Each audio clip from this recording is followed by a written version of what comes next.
Hey guys, welcome to Secrets of the Masters, and thank you for joining today for this video. One of the things that I think I need to mention is that Secrets of the Masters means secrets by people who are great achievers or who help other people make great achievements. So it doesn't mean anything like culty or anything like that. It's just great minds. And a lot of these people you probably heard of before. And what I'm trying to do here is bring some of the similar concepts from different people into one video that's saying the same thing to kind of get your mind programmed to react in a certain way to different problems you're having in your life. Maybe you're unmotivated, maybe you're depressed, maybe you have a little bit of anxiety. And the speakers in this video are trying to guide you out of that and to focus on the important things in life and how to get you where you want to go faster. So don't forget to like and subscribe. I appreciate it. The algorithm loves it when you do that. And I'm going to let you jump into the video now. Thank you, guys. Let me promise you, if I can do it, you can do it.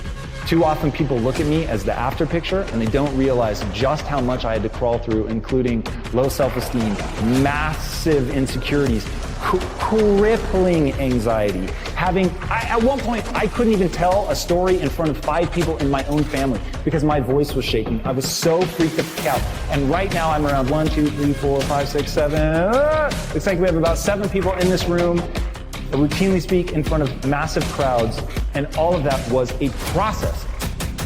It is a process that is teachable. It is things that you can go through to completely and radically change your mindset. And in changing your mindset, you change the wiring of your brain. And that's what I want you guys to understand. You can change the physical structures and the functions of your mind. Are you interested in achieving these goals, or are you committed? If you're interested, you'll do what's convenient. You'll come up with stories and excuses and reasons why you can't, and you'll use your education as an excuse, you'll use your story as an excuse, you'll use the fact your father was a cab driver and was a gambler and never had any money. You'll use all of that as your reasons why you can't. But if you're committed, you will do whatever it takes. You'll let go of your stories, you'll let go of your excuses and become who you are destined to become. He had me write my vision for health, wealth, relationships, career, business, finances, charity, fun, experiences, everything, every area of my life. He had these documents. He said, I want you to read them every day, and you're going to do it while you come into the office so that I know that you've done them. And I want you to run your fingers across them as you're reading them. And then when you're finished one paragraph, close your eyes, and I want you to feel, what would it be like if that was true? So he got me to see it, to touch it, to close my eyes and visualize it and to feel it. So at the time he didn't understand what he was really doing, but he was causing me to create new neural patterns in my brain that did not exist before. It is a decision. It's something that you have to decide. And whatever it is that you decide, you're going to end up seeing the evidence for that. So you have to be really careful whether you decide that life is difficult, it's this slew of things that's coming at you that's trying to break you and nothing ever good happens to you. Or if you choose to believe, no matter what happens to you, you can always choose your response. You can always choose to believe that it's happening for you and not to you. And in that perspective, in having that mindset, then you're going to begin to look for the solutions. You're going to look for the ways out. You're going to look for the lesson that you can learn in the hardship. That is mindset. It's a subset of beliefs about what you're capable of and what the world really is at its foundation, whether it's working for you or against you. So understand that these things are all a choice. That's right. Attitude is everything. You know, I often tell students in school, it's not about your aptitude, it's about your attitude. That's right. It's not about your aptitude, it's about your attitude. I discovered a long time ago, it's exposure. Some of you are not where you want to be. You're not doing what you want to do because you've never been exposed to it before. And that's how my life changed when I started hanging around millionaires, when I started hanging around successful business owners, when I started hanging around success, it rubbed off on the kid. Are you hearing me? I took those principles and bam, took them.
another level.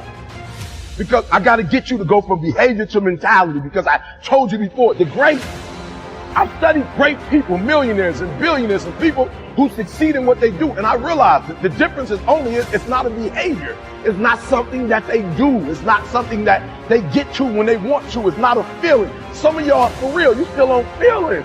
When you feel like doing it, you do it. When you don't feel like doing it, you don't. And so for you, it's a feeling, right? It's a feeling. For them, it's a mentality. It's a way of life. It's what they eat. It's what they sleep. It's what they drink. It's who they are. It possesses them. Are you interested in achieving these goals, or are you committed?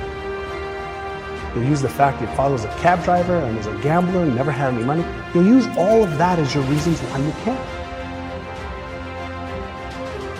But if you're committed, you will do whatever it takes.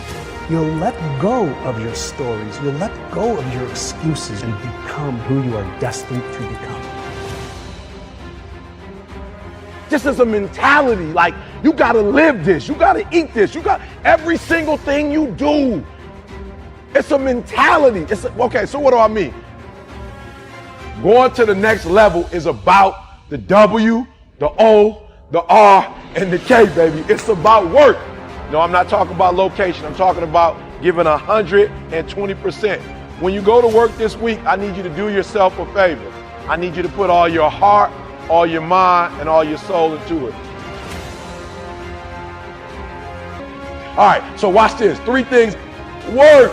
So what do I mean when I say work on your work? First, you gotta study your work. Are you hearing me? Like you going to work every single day and you're not getting no better at it because you're not studying it.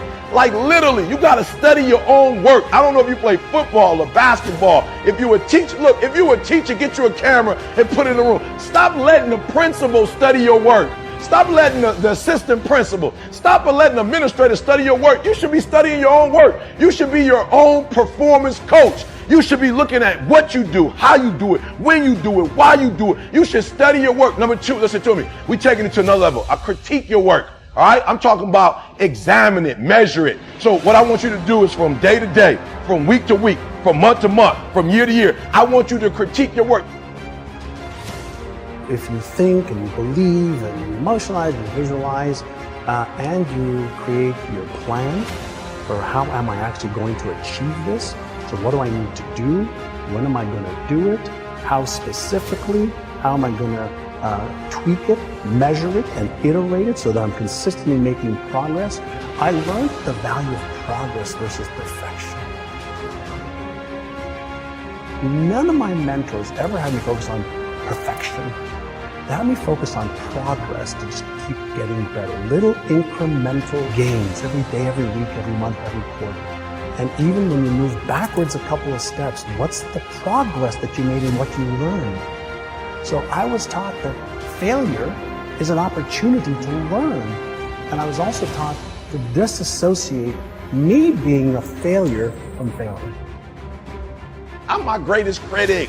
I'm not relying on comments on YouTube. I'm not relying on the feedback of others. I'm trying to constantly not just look at my work. Are you hearing what I'm saying? Not just study it, but I'm trying to critique it. I'm trying to evaluate. I'm trying to measure it. Because there's no way you can get to another level if you can't measure it. You got to know where you are first to know where you're going. So I need you to critique your work. And the last one, I need you to reflect on your work. I need you just to step back from your own work sometime.